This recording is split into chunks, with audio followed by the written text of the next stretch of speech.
मुंख्लंफोरनि जि एक्स gratia अनसुंथाइ बेखौ गासैनोबो होनो थाखाय रायलायनाय जादों।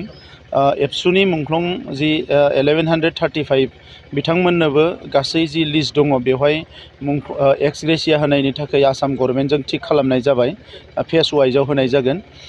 BLTनिखौ आगोलावनो मोनदों, माखासेया मोनै जिफोर थालांदों बिथांमोनखौ जोङो सानबाय थादों। आरो NDFBनिया दासिम 200निख्रुइ बांसिन मोनबाय आरो 360 बावैसो मोननो थांगासिनो दङ। जिखिनि स्क्रुटिनि खालामदों, स्क्रुटिनि जाबा बेखौ होलांबाय थानायनि थाखाय बेबस्था लानाय जादों। बेवहाय आसाम गभर्नमेन्टआबो जेबो उसुबिदा गैया, जोंहाबो जोंनि फारसेनिफ्राय नारसिननाया अरायसम दङ। दा नंखायनो बे गासैबो मुंख्लंफोरा जाहाथे एक्स ग्रेसियाखौ मोनो, अनसुंथाइखौ मोनो, बिनि थाखाय जोङो हाबा मावबाय थादों। जोनोम सान आरो गुबुन गुबुन गाब गोनां बुब्लिफोराव खुगा गोदै खालामनो जों लुबैयो केक।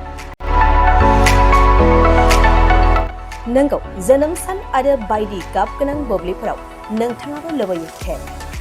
मोनफ्रोमबो बुब्लियाव केकआ बयखौबो मुहिहोयो आरो देहाखौ थाजिम मोनहोयो। बेबायदिनो क'क्राझार सहर डन बस्क' HS स्कुल र'डनि वार्ड नं 4 आव दं नोंथांखौ मुहिहोग्रा आरो थाजिम मोनहोग्रा गोथाव केक।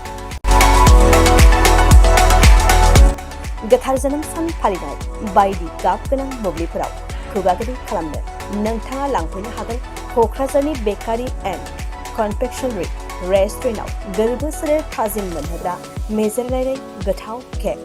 बे गोथाव मेजेरनां केकखौ जानो लुबैदोंब्ला थोंजोङै मख'नाय थंआव थांनाबो लायनो हागोन आरो बिथांमोननि होखानाय 767601351888 8860607313 आरो 880007664009 जानबुं अनजिमायाव सुला दाना बुकिं अर्डारबो खालामनो हागोन।